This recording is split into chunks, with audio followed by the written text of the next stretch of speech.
దేవర movie నుంచి మూడో part ఎప్పుడు వస్తుంది? ఇదే మాటని చాలా మంది ఫ్యాన్స్ అయితే నన్ను అయితే అడుగుతున్నారు. మరి ఎప్పుడు వస్తుందని చెప్పి నేనైతే రామజోగయ్య శాస్త్రి గారిని అడగడం జరిగింది. మరి రామజోగయ్య శాస్త్రి గారు అయితే ఒక ట్వీట్ అయితే వేశారు. మరి ఆ ట్వీట్ లో దేవర మూవీ సాంగ్ ఎప్పుడు వస్తుంది, ఆ ట్వీట్ లో తను ఏం చెప్పాడో ఈ వీడియోలో అయితే చూద్దాం. మ్యాటర్ లోకి వెళ్తే రామజోగయ్య శాస్త్రి గారు దేవర మూవీ నుండి వచ్చే థర్డ్ సింగిల్ కోసం అని చెప్పి ఒక ట్వీట్ అయితే వేశారు. ట్వీట్ అయితే ఒకసారి చూసేయండి. ఏం వేశాడు అంటే, మూడో పాటకు మించిన ఆట కనుల పండుగ. ఒక ఆట ఆడుకుంటాడంట తారక రాముడు. ఎప్పుడు వస్తుందని అడగండి, ఎప్పుడు వచ్చినా బీవస్తమే, ఆల్బమ్ వేరే లెవెల్ అంతే అని చెప్పి రామజోగయ్య శాస్త్రి గారు ట్వీట్ అయితే వేయడం జరిగింది. ట్వీట్ చూసారు కదా, మూడో పాటకు మించిన ఆట అని చెప్పి అయితే తన ఫస్ట్ 2 లైన్స్ అయితే రాయడమే జరిగింది. ఆ ఫస్ట్ 2 లైన్స్ మనం చూస్తే మనకి క్లియర్ గా ఇండికేషన్ అయితే ఇస్తున్నాడు. పాటకు మించిన ఆట అంటే పాట కంటే డాన్స్ హైలైట్ అయితే అవుతుంది, తారక్ అన్న స్టెప్స్ ఇరగొట్టాడు అని చెప్పి అయితే తనైతే చెప్తున్నాడు. అండ్ చూడడానికి కనుల పండగ అని చెప్పి అయితే 3 లైన్లు అయితే రాయడమే జరిగింది. కనుల పండగ అంటే అక్కడ జాన్వీ కపూర్ అలాగే జూనియర్ ఎన్టీఆర్ ఇద్దరు కలిసి ఉంటారు. ఈ సాంగ్ కొరియోగ్రాఫర్ వచ్చేసి శేఖర్ మాస్టర్ గారు. ఒక మాస్ సాంగ్ అయితే రాబోతుంది. సో డాన్స్ అనేది అయితే హైలైట్ అయితే అవ్వబోతుంది ఇద్దరి మధ్య. మనం చుట్టమల సాంగ్ లో చూసాము, వాళ్ళిద్దరి పేరు ఎంత గుడ్ లుకింగ్ గా ఉందో, ఎంత కనుల పండగగా ఉందో. ఇప్పుడు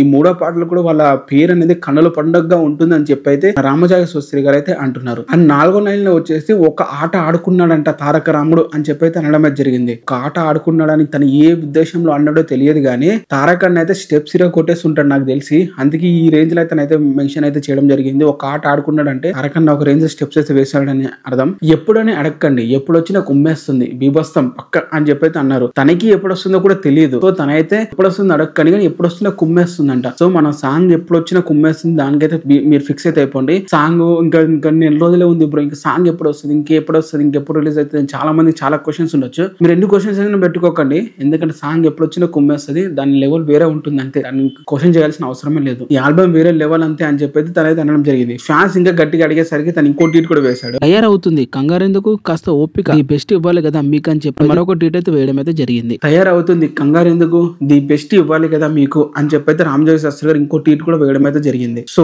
టీం మనకి బెస్ట్ ఇవ్వడానికి కోసం అయితే కొంచెం ఆలస్యం అయితే చేస్తున్నారు. సో ఇది అందరూ అయితే గుర్తుపెట్టుకోండి. సాంగ్ ఎప్పుడు వచ్చినా కూడా బీభత్సం సృష్టిస్తుంది, దాంట్లో ఎటువంటి డౌట్ లేదని చెప్పి అయితే రామజోగయ్య శాస్త్రి గారు అయితే అంటున్నారు. సో తన మాటలు నమ్ముకొని మనం అయితే ఇంకొన్ని రోజులు అయితే ఎదురు చూద్దాం. మరి మీరు ఎంతమంది సాంగ్ కోసం ఎదురు చూస్తున్నారు కింద కామెంట్ అయితే చేయండి. ఇలాంటి వీడియోస్ అండ్ అప్డేట్స్ ఛానల్ లో వస్తాయి. వీడియోని లైక్ చేసి ఛానల్ ని సబ్స్క్రైబ్ అయితే చేసుకోండి.